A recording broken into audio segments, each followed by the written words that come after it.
I'm going to cover the two parts of this and then thank somebody. First part, Tokamak, Torus, Wendelstein, whatever, Helical, Mobius strip, plasma, stellarator, 7X, haarp, ionosphere, Van Allen belts. Okay, here we go. The name stellarator refers to the possibility in the 1950s people thought of harnessing a stellar object, a star, as a power source. It's also the name used for a device that confines a controlled fusion reaction as a hot plasma using magnetic fields. It becomes a virtual object or virtual containment for this energy fusion reaction. Containment field, Star Trek, but it worked. It was real. 1950s, Lyman Spitzer came up with the idea, and a year later at Princeton they built one. This one was based on a specific shape for this field of energy, this field of plasma. It was shaped like a donut. The idea with this is pretty simple and doesn't work very well. Here are the ways you can create a fusion reaction. First of all, you start with the hydrogen type. It's an isotope of hydrogen that's called heavy hydrogen. It has, in this case, one proton connected to the neutron that is added in, effectively. And then it has an electron orbiting this nucleus that has this neutron. Normally hydrogen doesn't have a neutron. The idea is that you heat it up to high temperature or expose it to some sort of energy level that changes its ability to contain its electrons so they move out of the way, so that when you fuse it, here are your neutrons, here's the proton, they're jammed together, and when they hit, this creates an imbalance because they're not quite balanced, and one or another neutron comes off, or maybe both, and it forms either a simple helium ion or a heavy helium. That's it. Every time you add neutrons, which don't change the chemical and electrical properties or electric-like properties of an atom, it creates another isotope. It has the same name. Uranium is uranium based on the number of electrons and protons. The neutrons change its mass. And if you add too many of them, it becomes unstable. And some elements you can make exist for a little while by fusing them or bombarding them with neutrons, and then they break down. They literally annihilate. One of the ways of containing something like this, or quasi-containing it, is to create a ball of hydrogen gas, heavy hydrogen, or deuterium, as it's called, and then press it together tightly and cause it to fuse. But because this symmetrical item is just basically containing it and then it's going to escape, that's called an H-bomb. The other method of doing it on a much smaller scale is to have deuterium go in a circle and create a donut shape. But the outside surface has more surface area, so energy can escape. And the inside area requires more energy to contain it, or less, depending on how you look at it. And yeah, it's not symmetrical. One of the ways of making it symmetrical was to make it almost violate the rules of physics by twisting it into what looked a lot like a pretzel or a figure eight. The other method was to make it into a strip of highly energized gas, a lot like a neon lamp, but now it's a flat strip going this way. But now it still has an outside and an inside, and has a top and bottom edge. How do you get rid of those? Mathematically, geometrically, you can take this strip, break it in here, and twist it. So now the top and bottom edge connect to each other, and the front and back connect to each other. So any flow of energy, if you can cause one, would go through this loop-to-loop kind of thing and even out a bit. That means you'd have to create eddy currents on purpose in it. Instead of it just holding still and being compressed like an atom bomb goes off, or being held into this inner tube shape, donut shape, Homer Simpson shape, it would be a twisted ribbon going in a circle. There's hundreds of other variations of it. Most of them involve warping into time-space here. I mean, we're literally hitting the limits for three-dimensional space. So here are the key words. Torus, which is the first shape after a ball. By the way, a torus mutates into a sphere. Mobius strip, where we're trying to get the surfaces to even out. You can do it have to do an odd number of times. So the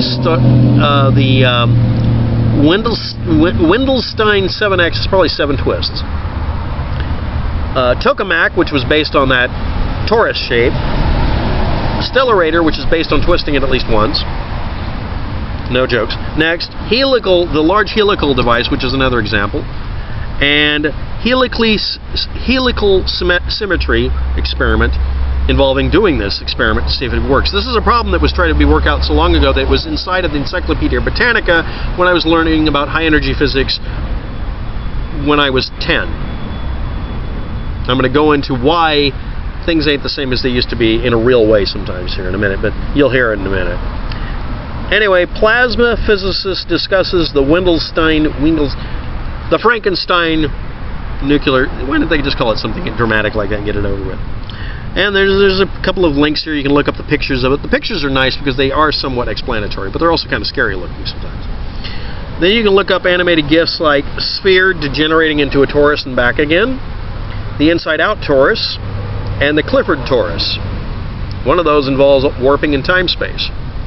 The others don't, and they sure look like it. Next, at the 6-minute mark,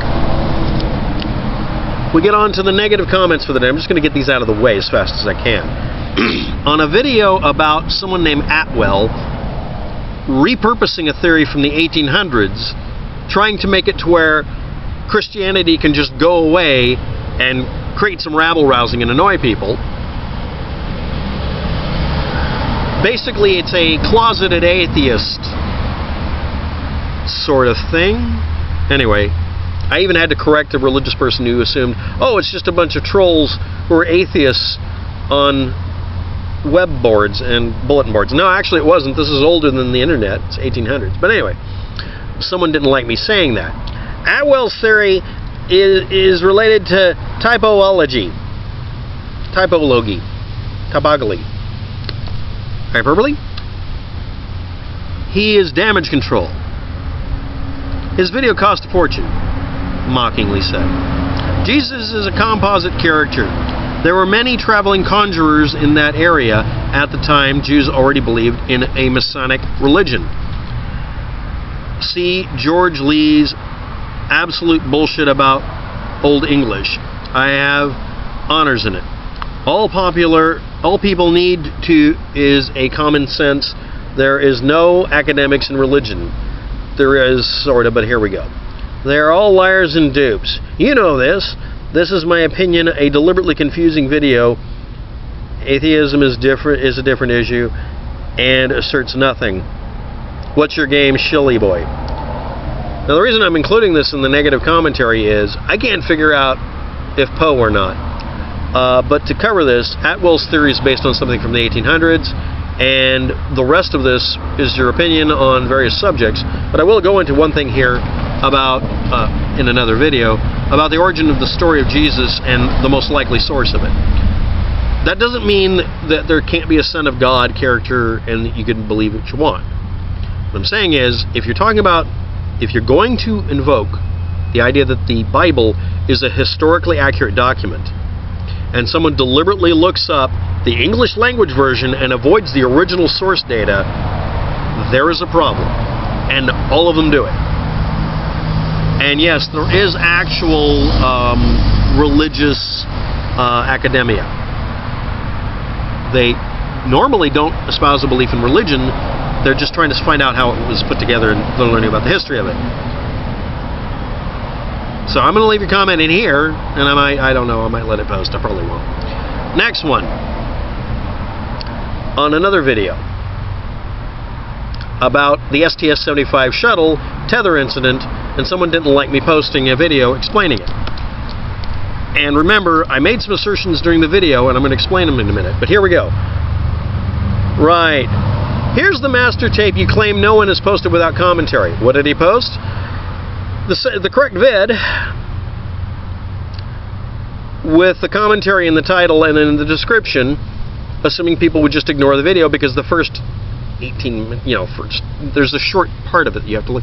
The person is banking on no one actually looking at the video. Yeah, it's a long video. And they specifically avoided saying, oh, here's where the tether incident happened that we're talking about. That's disingenuously posted. But hey, at least the video is actually the raw copy, so that's now added to the description of my video, so people can go look at it for themselves. All I ask is, if you're going to look up this stuff, assume that someone's running a channel labeled UFO-proof alien took my cat that they're full of it, because that's what a normal person would assume. Next. Probing time. Next.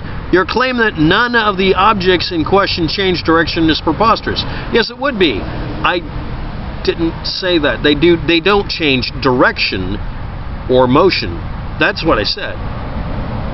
Your claim that none of the objects in question, plenty of objects do, that they're not the objects we're talking about. And the claim that something 3 miles across wasn't visible from the surface of the Earth is bullcrap. You're not covering that. Anyway, the next link posted is a link that goes to a highly edited video with all sorts of quick cuts to it, which is what I complained about people posting. Why'd you post that? That doesn't prove your meme. Next. Your claim that the camera lens is out of focus. If a camera lens is focused at some point, everything else is out of focus. People without experience with cameras again. We know the length of the tether and the distance from the shuttle. Yeah. It still doesn't contradict me explaining all these blurs. And it was dust inside of the vehicle, and objects were dust outside. And the tether, which is really skinny, looked really fat because it wasn't focusing correctly, and or it was being blown over by too much brightness. You didn't contradict anything I said. You just did what I told everybody not to do. That's why your comment didn't show. But I stole the link. Thanks for giving me an unedited video. Even if, no matter what anybody does, they can't just post truth and fact without trying to bend it somehow. Now, why did I make the first part of the video about something about high-energy physics and nuclear power plants and Star Trek and something useful, and then follow it up with this horse crap?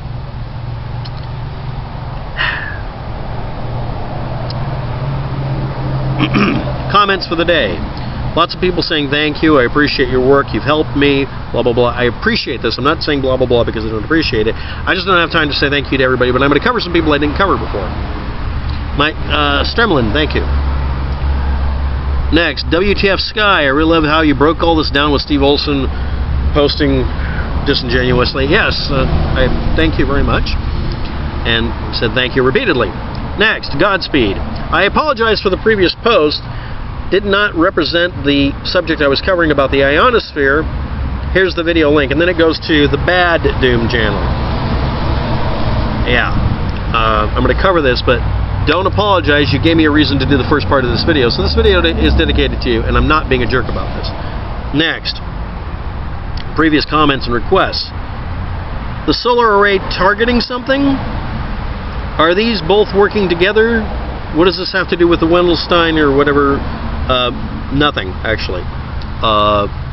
One talks about trying to harness the power of the sun. The other one is a light source or reflector. Next. Could this be harmful to humans? Now we're going to go into the meme of the day. The ionosphere doesn't have the effects that most people propose. I'm going to do a video about this and about... I'm going to give a clue here.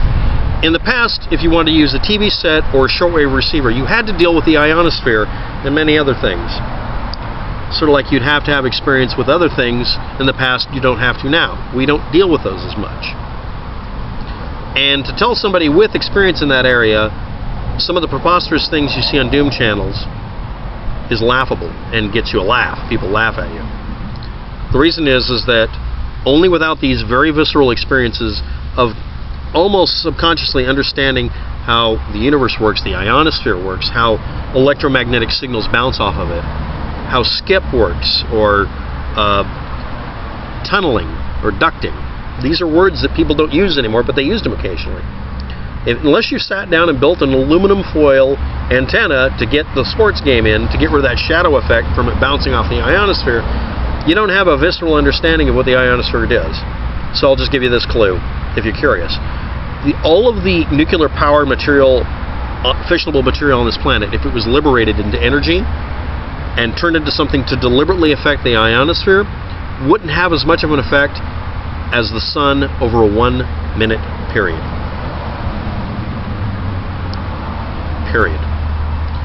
You don't have anything to worry about. And yeah, there's more than one Doom channel, and I'll be covering that in the next vid. Thanks for watching, have a good day, and thank you, Godspeed, for a very good set of questions that made this video possible. Don't worry.